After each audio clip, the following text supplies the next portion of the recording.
Yana mahalliy xabarlarga qaytamiz.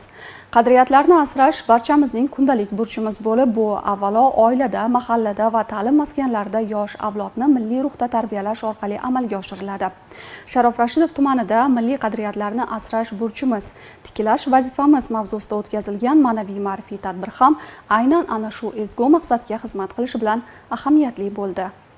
Sharof Rashidov tumani targ'ibot guruhi a'zolari, otinoyilar hamda hamkor tashkilotlar ishtirokida tashkil etilgan tadbirda yoshlarga unutilib borilayotgan milliy urf-odatlar, qadriyatlar va an'analarni keng targ'ib etishga alohida e'tibor qaratildi. Tadbir avvalida so'z olganlar milliy qadriyatlarni asrab-avaylash, ularni kelajak avlodga asl holicha yetkazish har bir yurtdoshimizning muqaddas burchi ekanini alohida ta'kidladilar.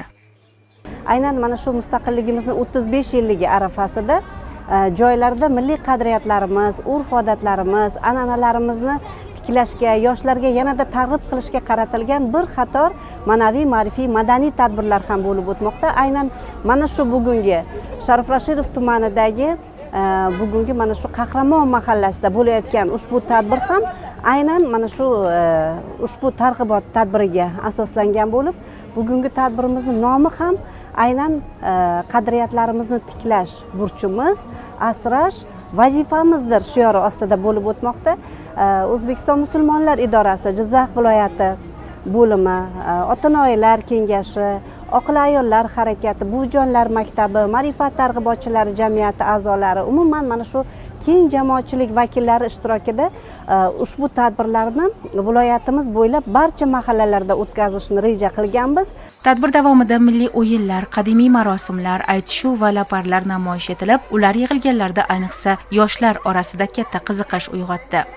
Tadbirimizdan asosiy ko'zlagan maqsadimiz bugungi kunda yoshlarimizni bizni qadriyatlarimizga nisbatan hurmatini yana ham yuksaltirish va bizni qadriyatlarimizni asrab avaylash, bizdan keyingi avlodga bundan-da chiroyli qilib yetkazib berishni asosiy maqsad qilib olganmiz. Chunki bilamizki, butun dunyo bizni O'zbekistonimizda o'sha milliy qadriyatlarini bila turib, ko'ra turib hurmatini yanada ham boshqacha bir nigoh bilan qarashadi.